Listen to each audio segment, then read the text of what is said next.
Hello students, let's learn about few internal organs in detail. Esophagus. We use our mouth to eat our food. The tongue tells us the taste of the food. We chew food with our teeth. As we chew it, our saliva mixes with the food. We can easily swallow this ball. This food passes through the throat and eventually enters the stomach. The picture alongside shows two internal organs, the mouth and the stomach. These organs help in the digestion of food. The stomach is situated in the abdominal cavity. There is a tube in the thoracic cavity to transport food from the mouth to the stomach.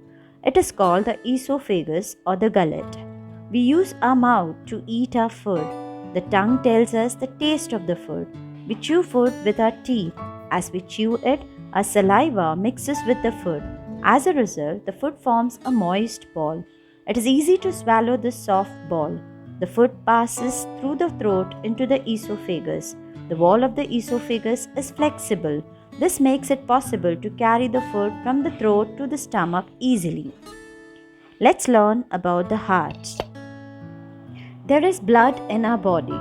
We take in air when we breathe in. Our blood carries the air to all parts of the body. The food that we eat gets digested. It is again blood that carries the digested part to every particle of the body. For these purposes, it is necessary to keep blood flowing through the blood vessels that spread throughout the body. It is the function of the heart to keep the blood flowing. The heart is an important internal organ. It is in the center of the thoracic cavity, a little to its left. It is slightly bigger than one's fist. The walls of the heart, too, are flexible. The heart contracts and relaxes alternately without stopping. When it contracts, the blood in the heart is pushed into the blood vessels. At every contraction, it is pushed further and further. A contraction of the heart is called a heartbeat. If you place your hand on the middle of the chest, a little to the left, you can feel the throbbing of your heart due to the heartbeats. At the wrist, there is a blood vessel that flows very close to the skin. If you place your fingers there, you can feel the heartbeats. This is called feeling the pulse. Let's learn about the lungs. When we breathe in, we take air in through the nose. The internal organs through which this air is supplied to the body are called lungs. We have two lungs. They are situated in the thoracic cavity, one on the right and the other on the left. The heart is between the lungs, a little to the left. There, the left lung has a slight depression. The right lung is slightly bigger than the left lung. A pipe-like internal organ carries the air we breathe into the lungs. It is called the windpipe.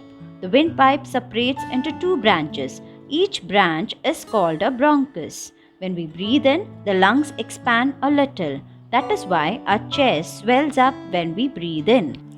The functions of the heart and the lungs depend on each other. Both these internal organs are very important. They are situated in the thoracic cavity inside a cage made of bones called the rib cage. That is why they are safe and secure.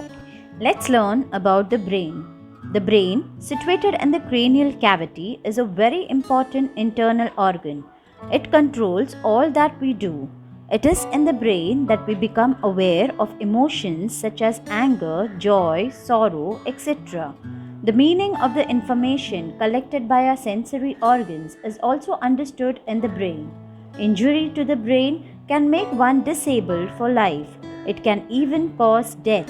Hence, the brain needs to be totally protected. That is, the function of the shell or casing formed by the skull around it.